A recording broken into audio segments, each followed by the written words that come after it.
this little 2-year-old boy was in there playing, and spontaneously the fumes lit up, and he was engulfed in flames and burnt over almost 80% of his body.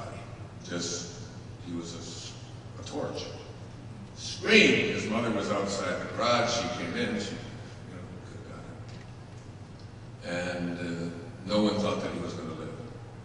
If ever there was somebody who had an excuse, this little boy has had to have some 80 surgeries over the next few years. And at the beginning, when they wrapped his hands and then gave the treatment and then they unwrapped the wrappings, his fingers came off, and then his hands came off, both hands. And then when they unwrapped his feet, his toes came off. He went to the Shriner Hospital up in Massachusetts, the burn center. And he became what some people call a freak, the way that he looked. But this little boy had something inside of him that wasn't going to let him be one of life's victims. He went through the surgeries always with his head held high. You can look him up on Caro, Caro.com, and see a 10-minute video of his life and what he did. He always wanted to be a musician. His whole family was a musician. He lived in New Orleans, the home of the great musicians of this country. And he had a goal, and his goal, he'll tell you about it because I flew him up here today from New Orleans, and I will give a talk on Excuses Be Gone. I didn't think there was any better way to show you what the spirit that I'm speaking about is like. You can hear me lecture about it all day and all night, but when you see it put into action, and not only is he going to just talk to you for a few moments, he's going to show you how he became one of the country's top drummers without any hands. Try to imagine that. Ladies and gentlemen, I would like you to welcome to the stage my friend, Caro.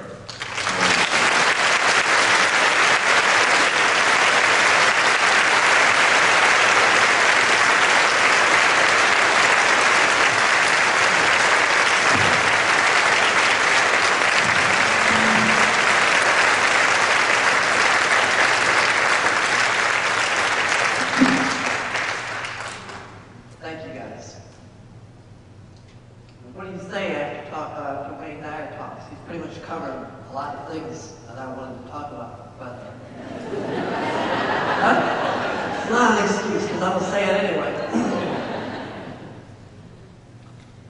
When I first met Wayne Dyer, he had a No Excuses t-shirt on. This was 2 months ago in Tampa. And it got me thinking about something that I've heard my entire life. And that is, you know, if anybody's got a right, that's the word they use, a right to complain or to make excuses, it's you. What is that about?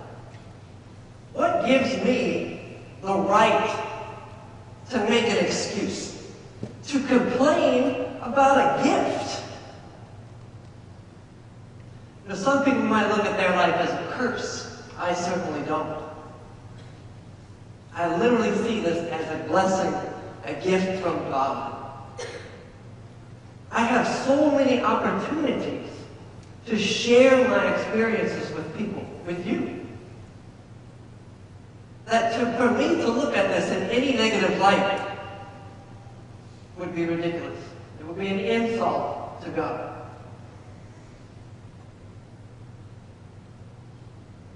If I can inspire one person, or 1,000, however many, by sharing my story, then every surgery, every adversity that I've experienced is worth it. I hear people complain and make excuses about why they can't live their dreams, why they can't accomplish things. I mean, they make up all kinds of silly excuses. And now the big one is the economy and all that stuff. It's ridiculous. Ridiculous. You know, I never ever wanted to be looked at differently. That's my whole life. My earliest memory was probably, I don't want anybody to look at, don't be afraid of me. I'm just normal. So I felt that I needed to do everything that everyone else did. And when I was in kindergarten, the task of the day was tying your shoes. But I lacked fingers and strength in my arms. I didn't know how to use what I had at that time. And I don't know, how long did it take you guys to tie your shoes? A month? A week? I don't know.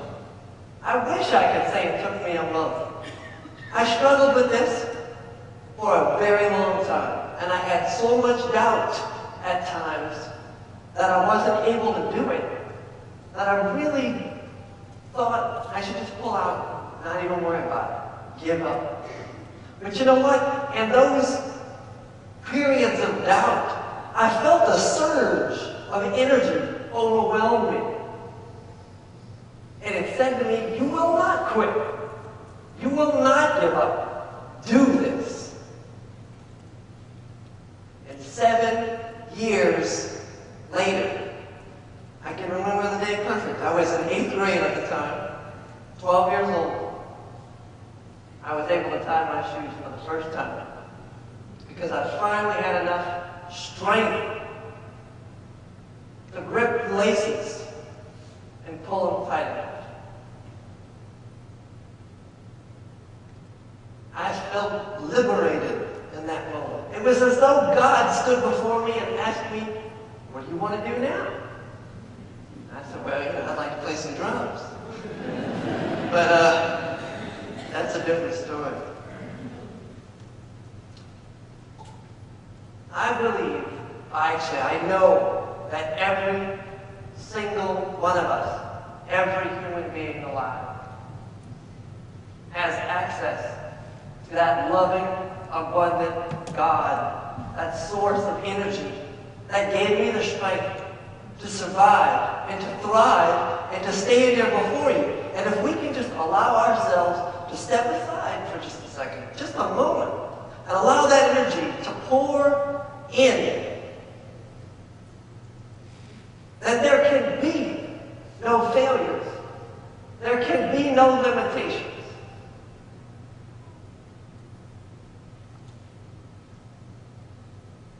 Now, I spent a lot of my life on the stage. I started playing drums at 13 years old. That was a challenge. But I never always had words to express what I was feeling, to inspire other people. And I found that through my music, I could tell stories that I still think I couldn't find words to say. Because I think that sometimes words get in the way. So if you guys would allow me, I'd like to share the story with you.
During an excuse has begun, I'm going to introduce him to the world.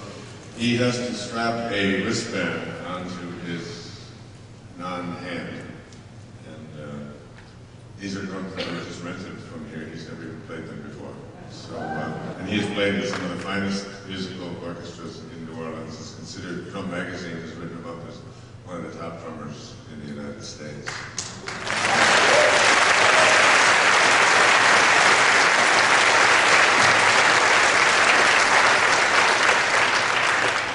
So much for our excuses. The memes that we carry around inside of us about what we can and cannot do, none of them stand up to the truth of what I'll be sharing with you shortly. This idea that there are things that prevent me